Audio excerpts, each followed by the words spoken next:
Good morning बच्चों। आज हम लोग कक्षा 10 से लोकतांत्रिक राजनीति का भाग 2 में संवाद के भाग 3 को देखेंगे। बच्चों, इसमें हम देखेंगे केंद्र राज्य संबंध के बारे में। केंद्र राज्य संबंधों में लगातार आए बदलाव का यह उदाहरण बताता है कि व्यवहार में संवाद किस तरह मजबूत हुआ है। सत्ता की साझेदारी की संवैधानिक व्यवस्था वास्तविकता में कैसा रूप लेगी, यह ज़्यादातर इस बात पर निर्भर करता है कि शासक दल और नेता किस तरह इस व्यवस्था का अनुसरण करते हैं। भारत में काफ़ी समय तक एक ही पार्टी का केंद्र और अधिकांश राज्यों में शासन रहा। इसका व्यवहारिक मतलब यह हुआ कि राज्य सरकारों ने स्वायत्त संघीय इकाई के रूप में अपने अधिकारों का प्रयोग नहीं किया।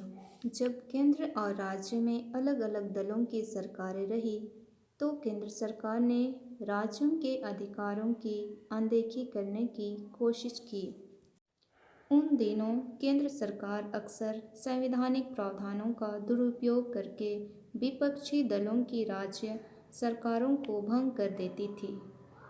यह संघवाद की भावना के प्रतिकूल काम था। 1990 के बाद से यह स्थिति काफ़ी बदल गई।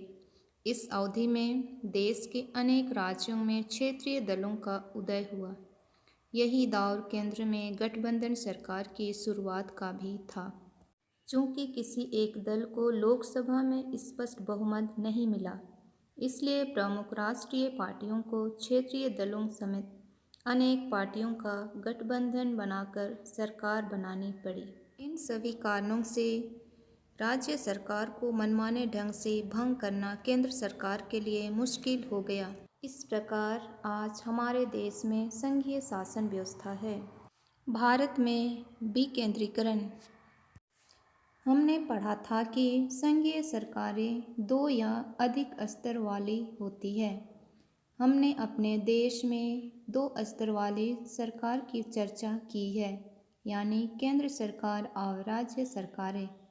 पर भारत जैसे विशाल देश में सिर्फ 2 स्तर के शासन व्यवस्था से ही बढ़िया शासन नहीं चल सका।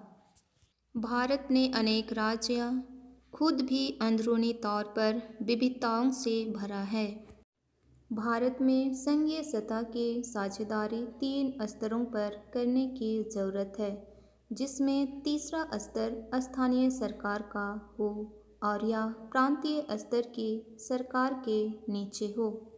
इस प्रकार भारत में 3 स्तरों की सरकार का संघीय ढांचा सामने आया, जिसमें तीसरे स्तर को स्थानीय शासन कहा जाता है। बच्चों, जब केंद्र और राज्य सरकार से शक्तियां लेकर स्थानीय सरकारों को दी जाती है तो इसे सत्ता का विकेंद्रीकरण कहते हैं। बच्चों, आगे हम देखेंगे 1992 में संविधान में संशोधन करके लोकतांत्रिक शासन व्यवस्था के इस तीसरे स्तर को ज़्यादा शक्तिशाली और प्रभावी बनाया गया। स्थानीय सरकार के निम्नलिखित अधिकार हैं। पहला, स्थानीय निकायों के चुनाव नियमित रूप से कराना संवैधानिक बाध्यता है। दूसरा, निर्वाचित स्वशासी निकायों के सदस्य तथा पदाधिकारियों के पदों में अनुसूचित जातियों, अनुसूचित जनजातियों और पिछड़ी जातियों के लिए सीट आरक्षित हैं। तीसरा, कम से कम 1/3 पद महिलाओं के लिए आरक्षित है।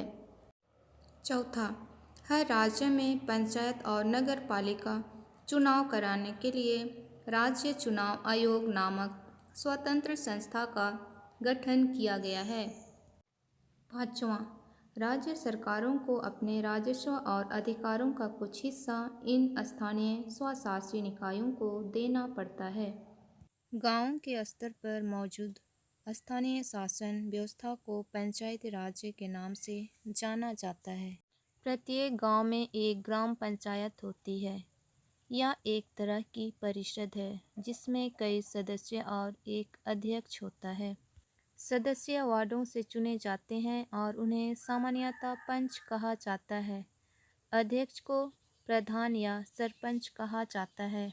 इनका चुनाव गांव अथवा वार्ड में रहने वाले सभी वयस्क लोग मतदान के जरिए करते हैं। यह पूरे पंचायत के लिए फैसला लेने वाली संस्था है। पंचायतों का काम ग्राम सभा की देखरेख में चलता है। गांव के सभी मतदाता इसके सदस्य होते हैं। इसे ग्राम पंचायत का बजट पास करने और इसके कामकाज की समीक्षा के लिए साल में कम से कम 2 या 3 बार बैठक करनी होती है। स्थानीय शासन का ढांचा जिला स्तर तक है। कई ग्राम पंचायतों को मिलाकर पंचायत समिति का गठन होता है।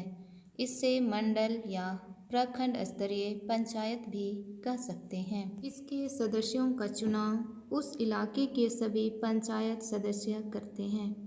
किसी जिले की सभी पंचायत समितियों को मिलाकर जिला परिषद का गठन होता है।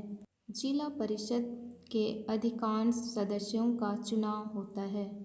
जिला परिषद में उस जिले से लोकसभा और विधानसभा के लिए चुने गए सांसद और विधायक तथा जिला स्तर की संस्थाओं के कुछ अधिकारी भी सदस्य के रूप में होते हैं। बच्चों, इसी प्रकार स्थानीय शासन वाली संस्थाएं शहरों में भी काम करती है। शहरों में नगर पालिका होती है। बड़े शहरों में नगर निगम का गठन होता है। नगर पालिका और नगर निगम दोनों का कामकाज निर्वाचित प्रतिनिधि करते हैं। नगर पालिका प्रमुख नगर पालिका के राजनीतिक प्रधान होते हैं। नगर निगम के ऐसे पदाधिकारी को मेयर कहते हैं। बच्चों, अभी अभी हम लोगों ने पढ़ा स्थानीय शासन के बारे में। स्थानीय शासन में हम लोगों ने देखा ग्रामीण स्तर पर पंचायत और शहरों में नगर पालिका होती है एवं बड़े शहरों में नगर निगम होती है। नगर पालिकाओं और ग्राम पंचायतों के लिए करीब 36 लाख लोगों का चुनाव होता है। यह संख्या ही अपने आप में दुनिया के कई देशों की कुल आबादी से ज़्यादा है। बच्चों, अध्याय 2 यहीं पर समाप्त होता है।